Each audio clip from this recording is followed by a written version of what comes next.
Now there's New York City officially housing more migrants than actual homeless New Yorkers. New York City Council member Joe Borelli joins me now. And Councilman, doesn't that show that the city cares more about migrants than it does its own people? I mean, that's one of the takeaways, right?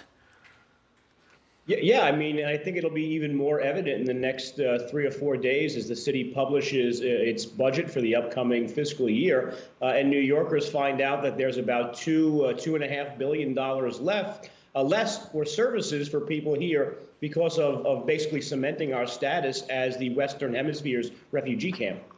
I think it's, some of the homeless, as we know, are vets, people who have served this country, and yet they're still out on the street. But someone who crosses into the country illegally gets put up in a hotel. I mean, it's just upside down world, isn't it?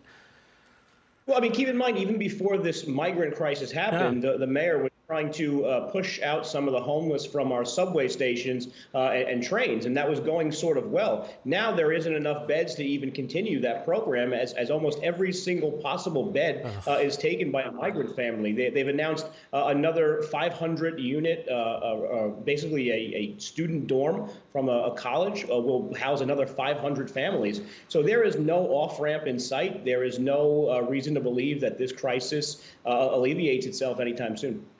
Let's change subjects, Joe. Congestion pricing coming to New York City. The city will charge drivers to enter Lower Manhattan. Do you agree with that plan?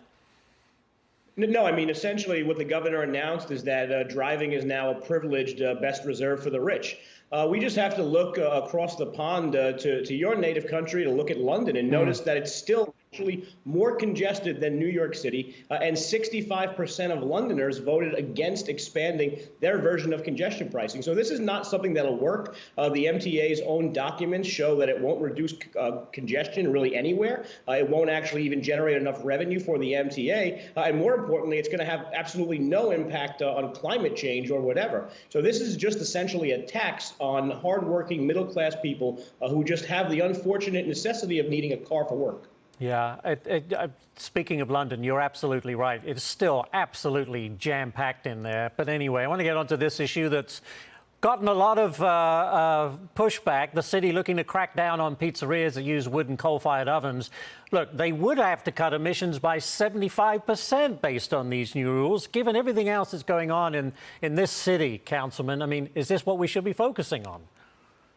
No, I mean, this is just one of those bizarre, unforced errors. This is the City Hall administration stepping on a rake when they don't need to. This will have absolutely no impact on the Earth's climate whatsoever. These are a couple of dozen of pizzerias. Also, by the way, this affects matzah making ovens. This affects jerk chicken stands. This affects Argentine steakhouses, all sorts of great ethnic restaurants, by the way, that make New York pretty great place to live, actually. All of these wonderful places are going to be impacted by this emission standard. I personally believe the mayor backs off this and maybe makes it only enforced for businesses going forward, new places opening up.